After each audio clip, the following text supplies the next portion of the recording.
identifica un narcisista? Hola amigos, ¿cómo están? Soy Tabata de Identifica un Narcisista.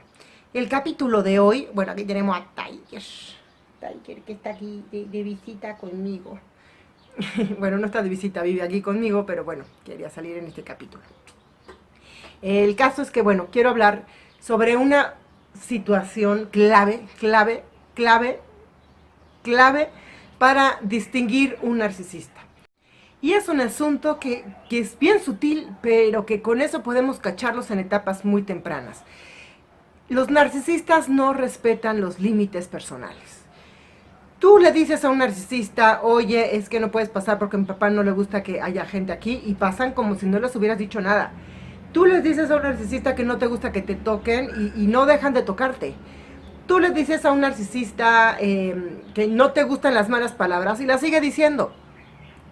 No respetan los límites personales.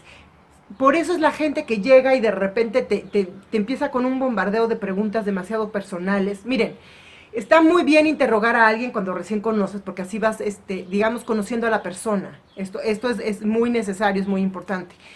Sin embargo, el tipo de preguntas que te hace un narcisista a lo mejor se sale justamente de estas fronteras. Está bien preguntar cómo terminaste tu última relación, si estás saliendo con alguien con miras a mejor crear una relación. ¿No? Está bien preguntar, digamos, pues eso, ¿qué te gusta, qué no te gusta? Esas son preguntas normales, pero por ejemplo, de repente un narcisista puede empezar a hacer preguntas que ya se salen, digamos, de los bordes convencionales. ¿Qué tipo de preguntas te haría un narcisista, no? De repente te van a preguntar así, pues, a ti cómo te gusta hacer el amor, ¿no? Y tú, en un segundo o tercer date, y dices, órale con la pregunta, ¿no? Eso obviamente pasó los límites personales. Tenemos que ser muy conscientes de esta gente que pasa nuestros límites personales. Alguien que a lo mejor te está preguntando cuánto te costó tu departamento donde estás viviendo. A lo mejor cuando recién conoces es como una pregunta muy invasiva. Depende del contexto que se dé, claro, o sea, no, obviamente no vamos a hacer así como, ay, Tabata dijo que no se pregunta, no, o sea, hay que ver como en qué contexto nos están haciendo estas preguntas, pero sí fijarnos cuáles exactamente pasan nuestros límites personales y cuándo no. Y cuando sentimos que alguien, digamos, pasa nuestros límites personales, hay que decirlo abiertamente, decir, pues siento que esa es una pregunta muy íntima, que esa pregunta no te importa todavía, ¿no? Y ver cómo se reacciona esta persona. Si esta persona se molesta o hace como que no le dijiste nada y se sigue haciendo preguntas, digamos, personales, pues bueno, o preguntas que rompan esta frontera personal, pues entonces ahí tenemos ya, digamos, una bandera roja. Esto es bien importante porque a nivel trabajo, a nivel pareja, a nivel amistad, pues sí, los narcisistas siempre van a pasar este límite personal. Yo estoy recordando así pues no sé, amigos narcisistas que he mandado por un tubo, ¿no? En los últimos años, las razones por las que los hice, y era justamente cuando yo sentía que pasaban ese límite personal. Y digo, yo antes de saber el trastorno, siempre fui como muy protectiva de mi privacidad, de mis cosas.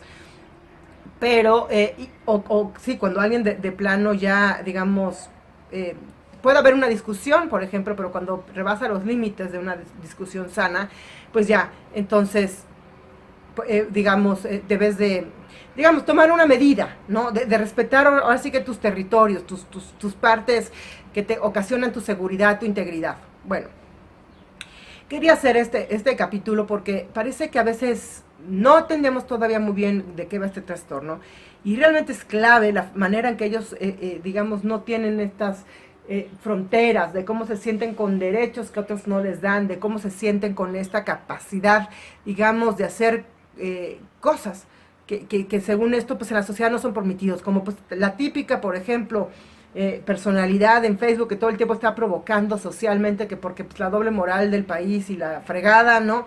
Pero no es que se esté provocando, hay maneras, hay formas inteligentes de hacerlo. Claro, una provocación siempre va a ser una provocación. A veces es necesario hacer una provocación. En el mundo artístico es necesario a veces hacer provocaciones para llamar la atención. Pero al final es lo que uno, o sea, como espectador puede endiosar de estas cosas y cuáles no. O sea, hay que saber elegir qué cosas sí queremos fortalecer, endiosar y cuáles no. Y dentro de estas cosas que elegimos endiosar y cuáles no, pues hay que endiosarnos a nosotros mismos primero que nada, claro, sin ser narcisistas, saber respetar nuestros límites, ¿no? O sea, saber si nosotros nos hacen sentir incómodas ciertas cosas y vamos a tener que de repente salir de esta zona de confort para poder evolucionar, hay que saber hacerlo a nuestro ritmo. Si alguien te va a forzar a tratar de hacerlo de una manera forzada, no tienes por qué hacerlo y tienes todo el derecho de reclamar y decir que no, ¿ok?